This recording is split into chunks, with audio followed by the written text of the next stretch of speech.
Love infinite channel में एक बार फिर से आप सभी का हार्दिक अभिनंदन है। तो मैं आज आ गई हूँ डिवाइन मस्कुलाइन को लेकर उनके ही पर्सपेक्टिव समझने के लिए। आप सभी के सवाल जरूर लूंगी और आप लोग भी कमेंट करके जरूर बताइएगा कि कमेंट बॉक्स में कि आपका अब नेक्स्ट सवाल मेरे डिवाइन मस्कुलाइन से कैसा है, ताकि आप समझ सकें कि डिवाइन मस्कुलाइन की एनर्जीज किस तरह से काम करती है और आप समझ सकें अपनी ट्विन फ्लेम जर्नी को और अपने इनर वर्क पर इमेंसली ध्यान दे सके। तो नेगी सर, आपका बहुत बहुत स्वागत है लव जी, इनफाइनाइट बहुत-बहुत चैनल शुक्रिया। में। जी, तो पहला सवाल हम जल्द से जल्द ले लेते हैं क्योंकि इंतजारी इनसे हुँ। होती नहीं है। पहला सवाल है एली ब्लिस योगा का। इन्होंने पूछा है, how did he feel when his ego broke before reunion with ma'am. मैं जो मेरे न्यू सब्सक्राइबर्स हैं उन सब का भी बहुत बहुत स्वागत है। उनको ये जरा बता देना चाहती हूँ कि ये मुझसे पूछ रहे हैं क्योंकि मेरे ही हस्बैंड डिवाइन मस्कुलाइन है और इनसे रीयूनियन मेरा 2020 मई में हुआ था। तो वो यही जानना चाह रही हैं कि जब मेरे डिवाइन मस्कुलाइन का ईगो ब्रोक हुआ था तो रीयूनियन से पहले कैसा उनको फील हुआ था, तो बताएंगे जरा। देखिए, ऐसा है कि डीएम के अंदर इतना भी ईगो नहीं होता जितना आप सब डीएफ समझती हैं। बाकी रही बात मैम से रीयूनियन से पहले जब ईगो मेल्ट होता है तब थोड़ा-सा गिल्ट भी होता है। लेकिन हम्म, एज़ यू नो कि डीएम की जो एनर्जी होती है बहुत डेयरिंग होती है, बहुत डीएम बहुत रिस्क ले सकते हैं। यहाँ तक कि वो डीएफ के जी पास आने का रिस्क भी उठाते हैं। और जब बोथ सही साइड कहा, से कंप्लीटनेस फील होती है तो तब रीयूनियन हो भी जाता है। बोथ साइड से होनी चाहिए कंप्लीटनेस। बिल्कुल सही कहा। क्योंकि सब दोनों के ही अंदर, यानी कि ट्विन फ्लेम्स के दो पार्ट हैं, जैसे एक मेल है एक फीमेल है, जैसे तो दोनों के ही अंदर DF G. And DM energy है। दोनों के ही अंदर जब ये यिन यांग एनर्जी बैलेंस होगी तभी हाँ, तो वो बैलेंस रीयूनियन बहुत होगा। ज़रूरी है इसमें ना। हुँ। बैलेंस तो बनाना बहुत जरूरी है। चलिए दूसरा सवाल जी, के लिए बिल्कुल। तैयार है नेगी साहब। दूसरा सवाल है क्रांति अच्छा। कुंडाईकर का। इन्होंने पूछा है, डीएफ की चेजिंग से क्या डीएम खुश होते हैं, मोगेम्बो यानी खुश कि होते हैं या नहीं? डी ये कहने का आपका मतलब है? जी हाँ, मोगेम्बो खुश होते हैं या हुँ। नहीं, बताइए। देखिए, जब तक ईगो बूस्ट करवाने की चाहत होती है ना तो तब डीएफ चेस करे तो अच्छा लगता है थोड़ा बहुत। बट जब अति हो जाती है ना तो तब अच्छा नहीं लगता बाद में। और डीएम फिर धीरे-धीरे जो है डीएफ को इग्नोर करने लगते हैं। मतलब कि अति नहीं होनी चाहिए चेजिंग करने की, मेरे कहने का मतलब ये है। अच्छा, मतलब जैसे डिवाइन फेमिनाइन ज्यादा ही पीछे पड़ जाते हैं कि अरे जवाब जवाब क्यों क्यों नहीं नहीं दे रहे? देते हो, ऐसा एक तो करो, रिप्लाई वैसा करो। करो, ये करो, वो करो, ये सारी चीज़ें। मतलब कंपल्शन। परेशान हो। क्योंकि डीएम का आपको जी पता जी है कि सही बहुत कह रहे ज़्यादा कैलकुलेटिव वो होता है। वो इतना ज़्यादा इमोशन बेस्ड नहीं होता है।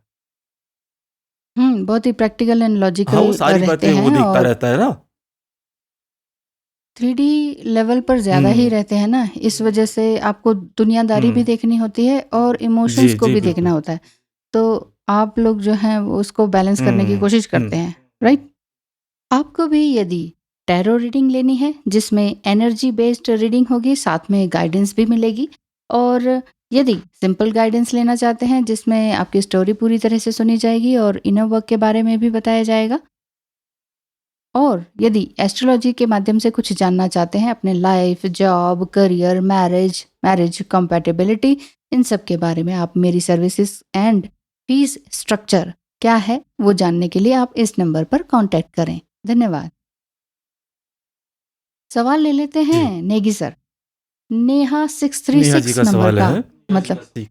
जी हाँ, नेहा जी कहती हैं कि ऑन ऑफ सिचुएशन में डिवाइन मस्कुलाइन थर्ड पार्टी को क्या ज्वाइन कर लेते हैं, मतलब आपके और मेरे बीच में कोई तीसरा बंदा जिसे हम जी। कहते हैं थर्ड पार्टी। हुँ। ठीक है, ऑन ऑफ की सिचुएशन हाँ शायद आप जी, जानते बिल्कुल होंगे जानता हूँ। डिवाइन मस्कुलाइन, कि कभी आना कभी नहीं आना, कभी ब्लॉक करना कभी हुँ। अनब्लॉक करना, ऑन ऑफ। इसे कहेंगे ऑन ऑफ की सिचुएशन। ठीक है, तो ऐसे में वो साइलेंट क्यों हो जाते हैं, क्या सोचते रहते हैं उस समय में, ये हुँ। जानना चाहती हैं। आगे वो ये कहती हैं कि रात को यदि वो मैसेज करते हैं तो बड़ी सारी फीलिंग्स हुँ। एक्सप्रेस करते हैं, तुम ही हो and hmm. This and that, but morning में फिर से हुँ। साइलेंट हो जी। जाते हैं। तो ऐसा जी, क्यों नेहा जी। होता है? देखिए, थर्ड पार्टी को डीएम जॉइन कर सकते हैं। साइलेंट इसलिए भी रहते हैं क्योंकि डीएम सोचते बहुत हैं और है भी सोच समझ कर ही कोई काम करना चाहिए। रात को क्या होता है कि हम्म, इंसान स्वयं में होता है, फीलिंग एक्सप्रेस कर भी देता है, लेकिन डीएफ की जो है बहुत ज़्यादा बहुत ज़्यादा होती है चाहत, मतलब कि डीएम जो है उसके लिए एक्सपेक्टेशन, एक्सपेक्टेशन। हाँ, एक्सपेक्टेशन बहुत होती है कि डीएम कमिटमेंट करे, और डीएफ इस मामले में बहुत ज़्यादा शिकायत भी करती हैं। तब थक हार कर जो डीएम है वो साइलेंट हो जाता है। ये है मतलब। सही कहा। सच में कंप्लेनिंग नेचर तो मेरा भी बहुत ज़्यादा था कि ये क्यों नहीं करते, ऐसे क्यों नहीं करते। इवन छोटी छोटी डे टू डे लाइफ में भी कि ऐसे नहीं करना चाहिए, वैसे नहीं करना चाहिए। चलिए, देर आए दुरुस्त आए, समझ आ ही जाती है ना। चलिए सवाल ले लेते जी। हैं। फोर्थ क्वेश्चन है रिया शर्मा जी का। इन्होंने पूछा है, डिवाइन मस्कुलाइन डिवाइन फेमिनाइन को इमेच्योर क्यों कहते हैं, जबकि डिवाइन फेमिनाइन काफ़ी सपोर्टिव होती हैं। वो सपोर्ट कर रही हैं और वो उनको कह रहे हैं कि तुम तो बड़ी इमेच्योर हो। जी क्या हाँ, मतलब रिया हुआ? जी, देखिए सपोर्टिव होने में और मैच्योरिटी में थोड़ा सा फ़र्क तो है। डीएफ की जो एनर्जी होती है वो इमेच्योर होती है, क्योंकि वो सिर्फ़ और सिर्फ़ जज़्बातों के बल पर ज़िंदगी के फ़ैसले लेती है। और यहाँ तक कि डीएम पर भी दबाव डालती है, ये कहकर कि तुम जज़्बाती नहीं हो, तुम किसी की सोच की तुम्हारी कोई कदर नहीं है, दिल नहीं है जी तुम्हारा, पत्थर है, वगैरह वगैरह, ये सारी बातें राइट। बोलती हैं। जी बट देखिए, जी बिल्कुल। इमोशनल होकर जिंदगी के बड़े बड़े फैसले नहीं लिए जाते। हर प्रॉब्लम के सॉल्यूशन के लिए आपको प्रोज एंड कॉन्स तो देखने ही पड़ते हैं, और देखना भी चाहिए, नहीं? जी बिल्कुल सही कहा, क्योंकि इस तरह से तो काम हम्म। चलता नहीं है। सिर्फ इमोशन बेस्ड पर ही हम जिंदगी के बड़े बड़े फैसले लें, ऐसे में मुश्किलें तो आएंगी इमोशनल ही भी होना आएंगी। चाहिए और साथ में होना चाहिए प्रैक्टिकल भी, दोनों में बैलेंस बहुत जरूरी है। वही बात है, बार बार बैलेंस की बात आ ही जाती है कि हम्म। बैलेंस होना ज़रूरी है।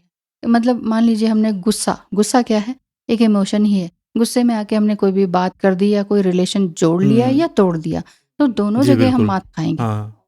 है ना। और यही बात है, इमोशंस को थोड़ा सा हम्म। साइड करेंगे तो माइंड बॉडी एंड सोल, इन तीनों पर हम बड़ी ध्यान दे अच्छी पाए। तरीके से बिल्कुल। तवज्जो दे पाएंगे। जी बिल्कुल सही। सही कहा ना। जी थैंक यू। सवाल हम्म। एक और ले लेते हैं, हाँ अनिका जी। अली का। अनिका अली कहती हैं, जब डिवाइन फेमिनाइन की एनर्जी मिलती नहीं है डीएम को, तो डीएम क्या हम्म। फील करते हैं। मतलब कि बात न अगर हम करें आपसे बात ना करें, तो इग्नोर कैसा करें, फील होता है? तो कैसा फील होगा। तो क्या सफोकेट फील करते हैं? अगर हाँ, तो वो कैसे संभालते हैं? यानी कि डिवाइन मस्कुलाइन अगर घुटन हम्म। सफोकेशन महसूस करते हैं कि डीएफ की एनर्जी हम्म। नहीं मिल रही, तो वो इस चीज को हैंडल कैसे हैंडल करते कैसे हैं? करते जी हैं? अनिका जी, जी बताइए। जब डीएफ कंप्लीटली डीएम को इग्नोर करती है तब डीएम बहुत ज़्यादा घुटन महसूस करते हैं। ऐसा लगता है कि हम्म जैसे डीएम की दुनिया ही उजड़ गई, ना वो बात करती है, ना मैसेज करती, ना फ़ोन करती, और कोई भी मैसेज का रिप्लाई भी नहीं करती हैं, और सामने भी आ बिल्कुल। जाए तो आंखों से आंखें नहीं मिलाती। तब तो हालत और भी ख़राब हो हाँ। जाती है, और ऐसे में अपनी जो क्रिएटिविटी, यानी जो आपको काम करना पसंद है, या आपका जो सपना हम्म बाकी है, आप हम्म जो डीएम साहब होते हैं वो अपने आप को उसमें बिजी कर लेते हैं। जहाँ तक मैं अपनी बात करूँ, हम्म तो मैं भी में इस सेपरेशन में बहुत ज़्यादा स्पिरिचुअल हो गया था। होली बुक्स को स्टडी किया, हम्म खाना बनाया, हम्म गाना गाया, अच्छा। वगैरह वगैरह। जी। जी बिल्कुल सही कहा।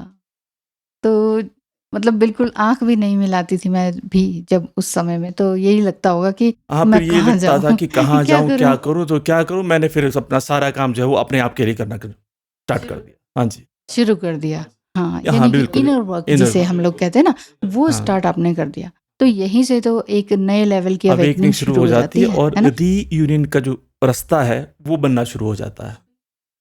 बिल्कुल सही कहा। जी। Thank you so much. Thank you Anika ji भी हाँ। सवाल करने के लिए। एक और जी आखिरी बिल्कुल सवाल लीजिए। ले लेते हैं पूजा जी का।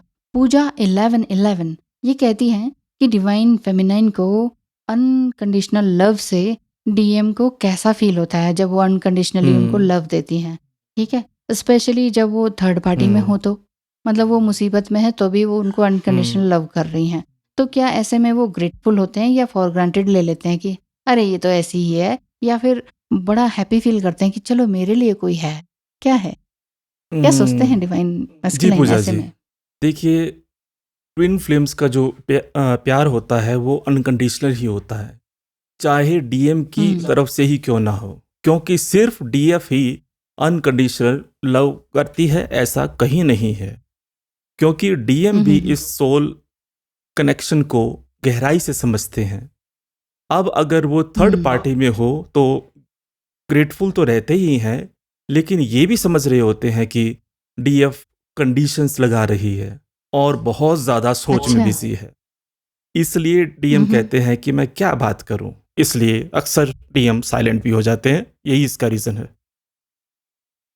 अच्छा, बिल्कुल सही कहा, क्योंकि बेसिकली अब यहाँ मेरे सभी व्यूअर्स को जो कि अधिकतर डिवाइन फेमिनाइन एनर्जीज में हैं, यानी कि मेल फीमेल कुछ भी हो सकती हैं, तो इन्हें पूरी तरह से क्लियर हो गया होगा कि यस, हमें अपने ही शॉर्टकमिंग्स को देखना होगा, अपने अंदर की मिस्टेक्स और क्या गलतियां हम कर रहे हैं।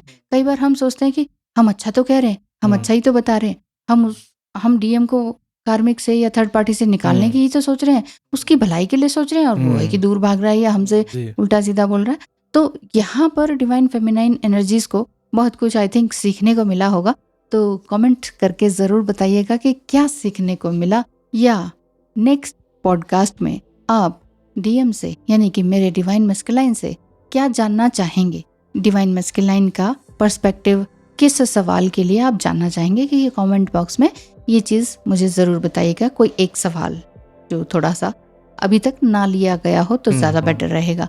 बहुत बहुत धन्यवाद है सवाल और जवाब को पूरी तरीके से देखने सुनने के लिए।